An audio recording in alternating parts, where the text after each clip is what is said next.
Bienvenue dans ce podcast, on va commencer à traiter 12 preuves que le monde a été créé par un concepteur. Donc dans cette partie 1, on va traiter des 6 premières preuves et dans un deuxième podcast, nous parlerons de 6 autres preuves. J'en ai choisi 12 qui seront intéressantes, mais il y en a des dizaines.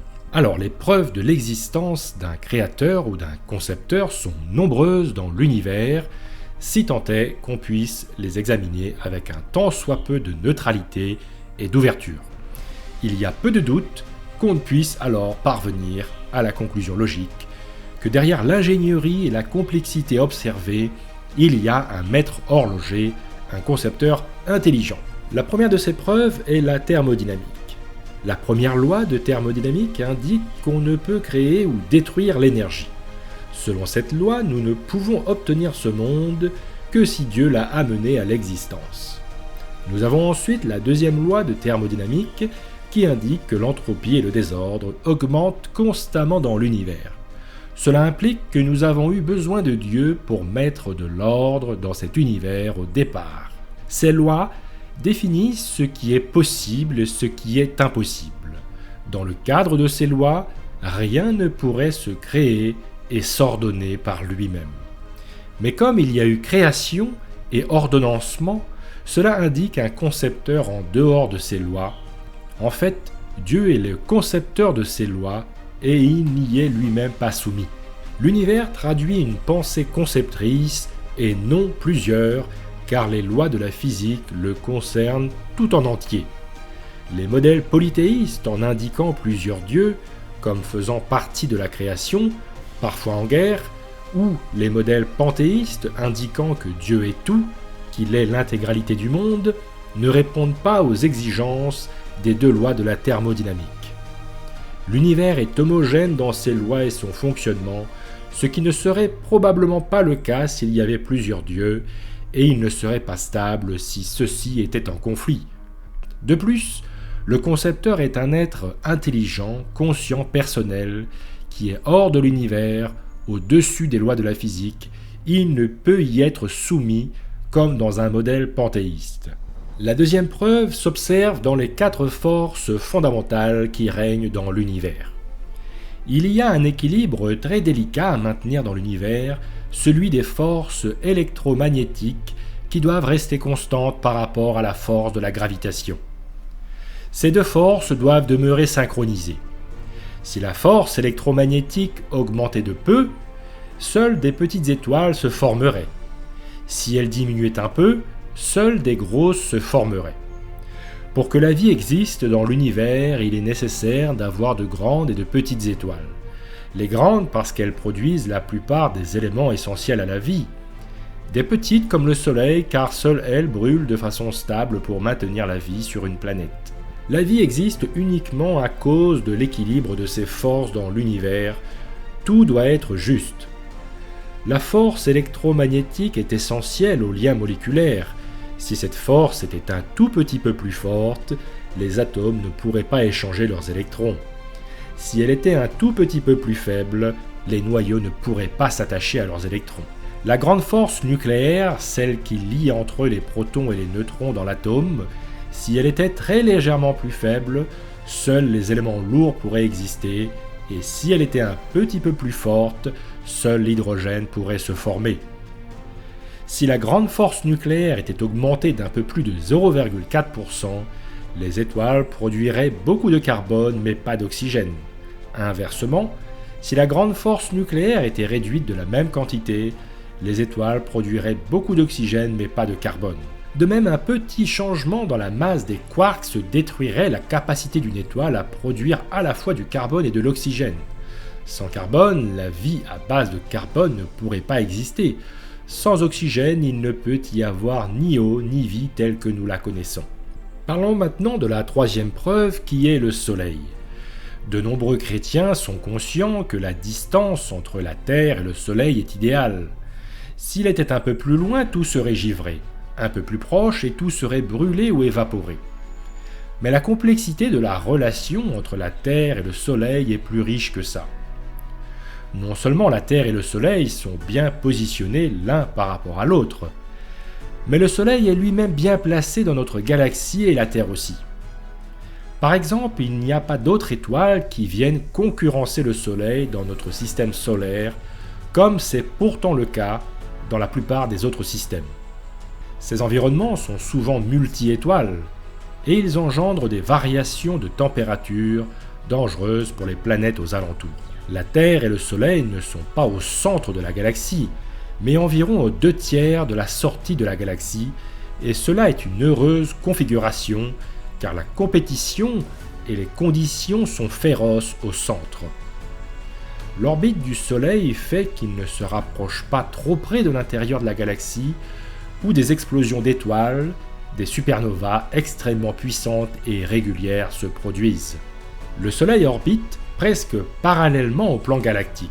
C'est une chose salutaire, autrement il traverserait le plan, ce qui engendrerait de fortes perturbations.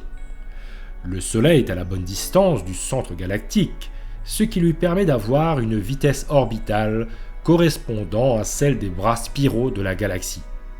Si le Soleil devait traverser les bras spiraux trop souvent, il s'exposerait aux supernovas. Notre Soleil est de la bonne couleur. S'il était plus rouge ou plus bleu, la réponse photosynthétique serait plus faible. La photosynthèse est le processus bioénergétique qui permet à des organismes de synthétiser de la matière organique en utilisant l'énergie lumineuse. Les nombreux paramètres permettant une combinaison idéale entre la Terre et le Soleil sont extrêmement fragiles et précis. Il ne s'agit pas que d'avoir un Soleil à bonne distance. Imaginons par exemple que le Soleil eût été plus petit. Alors celui-ci aurait dû être plus proche de la Terre, mais une bonne distance n'aurait alors pas réglé le problème.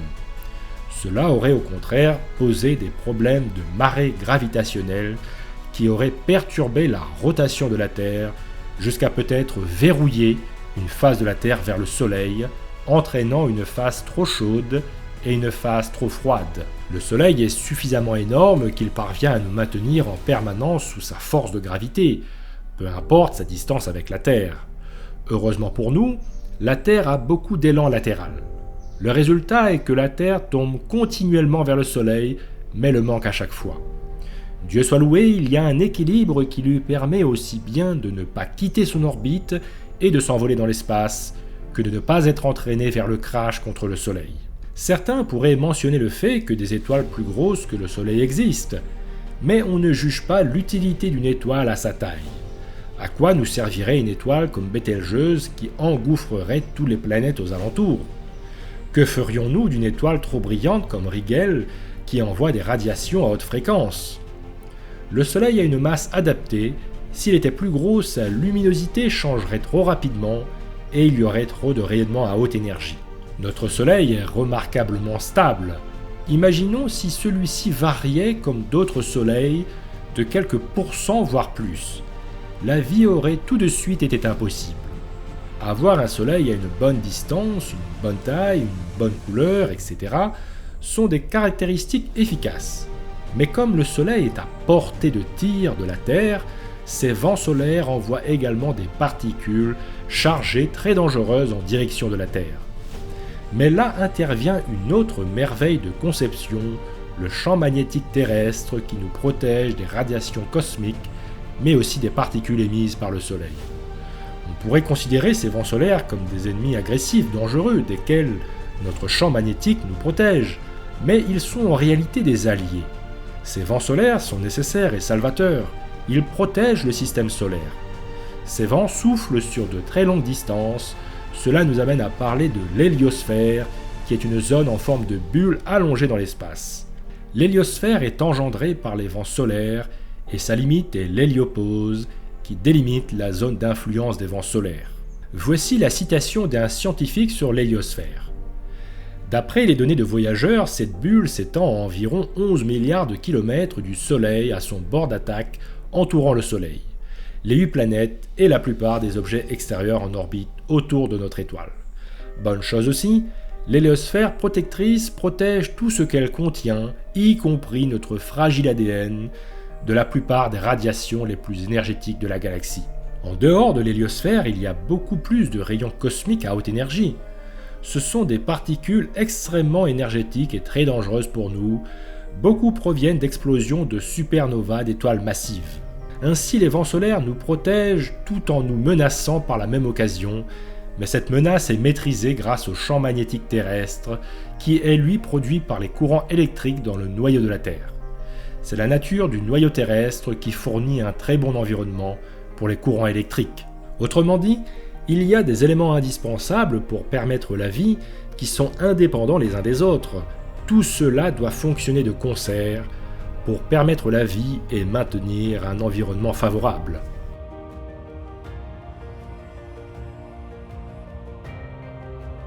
Poursuivons avec la quatrième preuve, l'activité tectonique et volcanique. Lorsque nous réfléchissons au dessin intelligent dans l'univers, nous pensons souvent à la chaleur du Soleil qui réchauffe la Terre. En effet, le positionnement de la Terre est idéal par rapport au Soleil et une infime variation serait fatale pour la vie, comme déjà évoqué.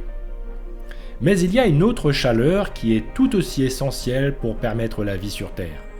Il s'agit de la structure interne de la Terre et de ce qu'il s'y passe dans les profondeurs, loin dessous nos pieds et qui engendre une activité tectonique et volcanique. La chaleur qui réchauffe les surfaces terrestres provient essentiellement du Soleil. 340 watts par mètre carré sont produits, bien qu'une infime partie soit due au flux de chaleur intérieur de la Terre, qui est lui de 92 milliwatts par mètre carré. Mais le Soleil ne peut toutefois réchauffer la Terre en profondeur. L'épaisseur de la croûte terrestre varie entre 5 km et 70 km. Le réchauffement par radiation résultant du Soleil devient marginal dès qu'on descend à quelques dizaines de mètres. C'est la chaleur interne de la Terre qui permet une forte température dans les profondeurs. La température du manteau terrestre, juste en dessous de la croûte, atteint 1410 degrés Celsius. Cette chaleur interne est essentielle à la vie sur Terre car elle engendre un flux de chaleur entre le noyau et l'extérieur, la surface terrestre. Pour le comprendre, nous pouvons observer Mars, qui n'a pas de champ magnétique, d'activité tectonique et de volcanisme. Cela est dû à une chaleur interne faible qui cause une viscosité plus élevée. C'est comme si on comparait du beurre fondu à du beurre dur. Le manteau de Mars est comme du beurre dur, et c'est pourquoi il n'y a pas d'activité tectonique. Le manteau terrestre joue un rôle vital pour la vie sur Terre. Quand le matériau rocheux fond, il forme des fluides magmatiques qui remontent jusqu'à la surface. C'est ce qui déclenche des éruptions volcaniques et les bienfaits qui vont avec. La croûte martienne apparaît être complètement immobile, en contraste avec les plaques lithosphériques de la Terre qui bougent les unes par rapport aux autres. Les scientifiques pensent que Mars n'a qu'une seule plaque épaisse et rigide. La faible chaleur dans son manteau fait qu'il est pauvre en éléments essentiels comme le potassium, l'uranium et le thorium, là où ils sont abondants sur Terre. Aussi, le manteau, qui est comme un échangeur de chaleur entre le noyau et l'extérieur, influence le champ magnétique, qui lui aussi a un rôle vital de protection de la Terre contre les radiations cosmiques et les particules émises par le Soleil. Sans le champ magnétique, les vents solaires auraient projeté l'atmosphère terrestre et les eaux de surface terrestre dans l'espace. Ce flux de chaleur interne a permis à ce que la Terre ait un noyau interne solide et un noyau externe liquide. Ce dernier est presque entièrement composé d'éléments ferreux comme le fer, le cobalt et le nickel, lesquels, entraînés par des courants de convection, donnent à la Terre son champ magnétique puissant. La chaleur interne de la Terre et sa composition avantageuse par rapport aux autres planètes rocheuses fait qu'il y a des animaux, des arbres, des plantes et une combinaison de mer et de terre. Un avantage des volcans est qu'ils fournissent des pierres précieuses, des minéraux et des matériaux de construction. Les éruptions les mettent à disposition et à profit de la vie. La plupart des minéraux métalliques extraits dans le monde, comme le cuivre, l'or, l'argent, le plomb et le zinc, proviennent de magmas trouvés profondément dans les racines des volcans éteints. Les éruptions volcaniques entraînent la dispersion des cendres sur de vastes zones. Ces cendres contiennent de nombreux éléments nutritifs pour le sol. Les éruptions libèrent des morceaux de roches riches en fer, magnésium et potassium. En conséquence, les régions, montagnes et vallées à proximité des volcans peuvent être très fertiles. Le flux de chaleur intérieure de la Terre est important pour développer la vie microbienne qui, à son tour, peut vivifier l'environnement de surface de la Terre afin que les plantes, les animaux et les humains puissent exister. Parlons maintenant de la Lune. Les planètes extérieures massives ont de nombreux satellites, pas seulement un. Qu'en est-il des planètes intérieures terrestres? 2 petits satellites orbitent autour de Mars, tandis que Mercure et Vénus n'en ont aucun. La Terre est donc la seule planète du système solaire avec un seul satellite naturel. C'est unique. Qu'en est-il des comparaisons de taille? La Terre est la seule planète terrestre avec un satellite relativement grand. Aucune des planètes extérieures n'a de satellite aussi proche de sa propre taille. S'il est vrai que la Lune est plus petite que la Terre, les satellites des autres planètes sont des milliers de fois plus petits que leurs planètes respectives. Cette correspondance étroite de taille produit un autre attribut unique de notre système Terre-Lune, les marées. Aucune autre planète n'a de marée aussi haute. Mais aucune autre planète n'a d'océan et n'a donc besoin de marée pour maintenir la vie. La Lune possède une autre caractéristique unique qui est souvent négligée, mais qui est très importante, son orbite autour du Soleil. Pour apprécier sa particularité, il faut quelques explications.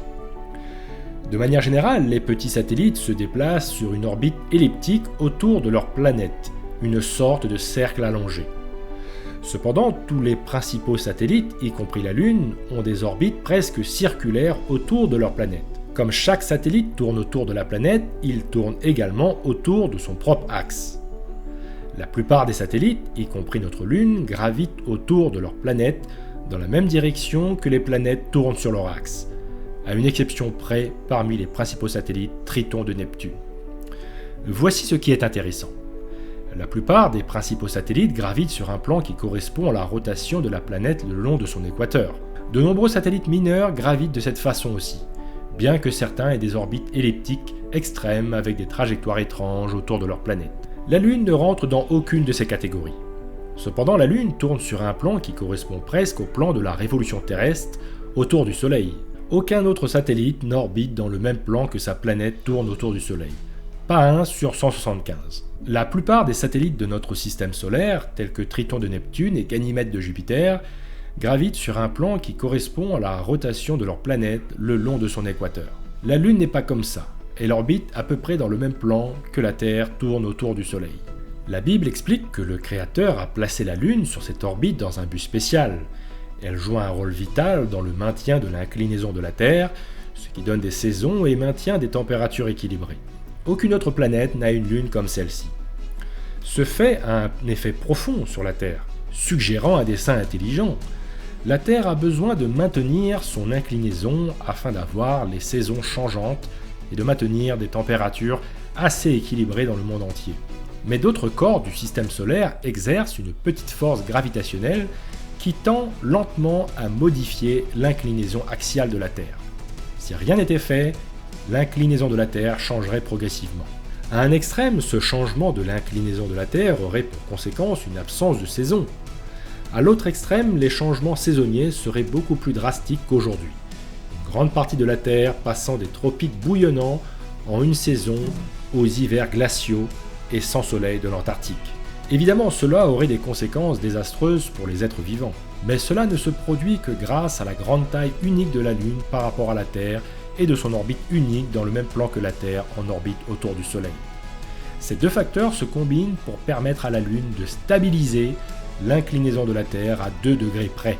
Les deux facteurs doivent être en jeu pour que cette force stabilisatrice fonctionne. C'est la seule planète où cela est possible, et puisque la vie semble unique à la Terre, c'est la seule planète où cela est important. Un seul défaut dans la taille ou la distance de la Lune à la Terre, ou de la Terre au Soleil, et tout s'écroulerait. Sans la Lune, les océans de la Terre auraient des marées beaucoup plus petites, environ 1/3 de la taille de ce qu'elles sont actuellement. Les marées agitent la matière dans l'océan, ce qui permet aux écosystèmes côtiers de prospérer.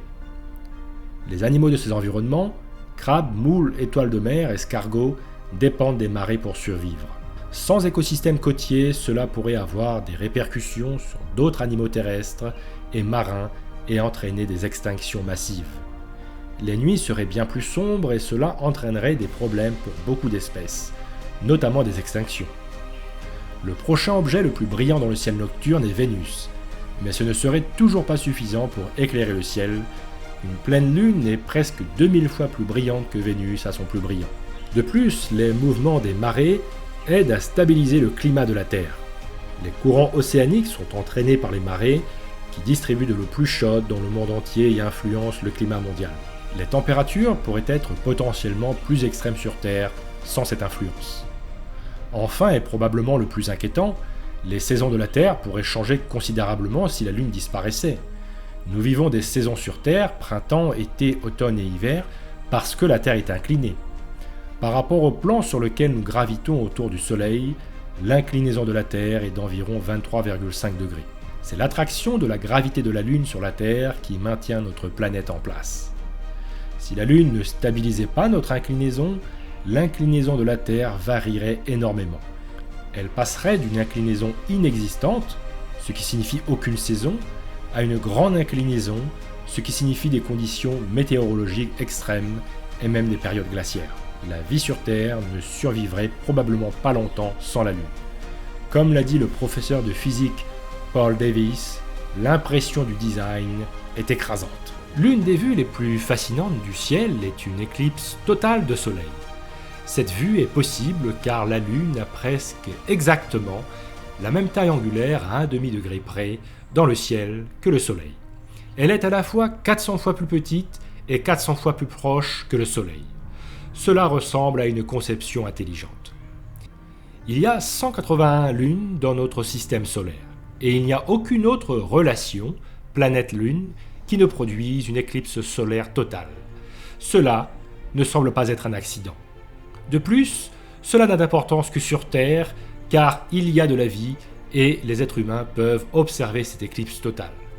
Si la Lune avait vraiment reculé durant des milliards d'années et que l'humanité n'était là que depuis une infime fraction de cette durée, les chances pour que l'homme apparaisse juste au bon moment pour constater cette correspondance impressionnante auraient été extrêmement faibles. Ce n'est pas un hasard si le Soleil est 400 fois plus grand que la Lune, alors que le Soleil est 400 fois plus loin.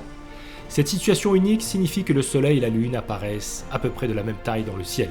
Ainsi, lors d'une éclipse solaire totale, la Lune recouvre tout juste le Soleil. En conséquence, les éclipses solaires totales sont à la fois rares et spectaculaires. Parlons maintenant de la 6e preuve qui est la lumière. Le premier jour de la création, Dieu a conçu les fondations de la Terre, mais il a aussi conçu 2 des éléments les plus importants dans l'univers, l'eau et la lumière. Ce qui est magnifique avec la lumière, c'est sa capacité à transporter de l'énergie. La chaleur traverse des millions de kilomètres pour nous atteindre. La lumière est également la raison pour laquelle nous vivons sur une Terre aussi belle, parce que la lumière contient toutes les couleurs de l'arc-en-ciel, et l'une des choses les plus merveilleuses dans le monde dans lequel on vit, c'est que ce dernier a un schéma de couleurs idéal. Nous voyons un ciel bleu qui est en contraste avec les étendues vertes. Cela aurait été étrange si le ciel et la terre étaient bleus. Nous avons un schéma de couleurs agréables avec des contrastes, et en plus le bleu et le vert sont des couleurs apaisantes, contrairement au rouge par exemple qui fait augmenter la tension.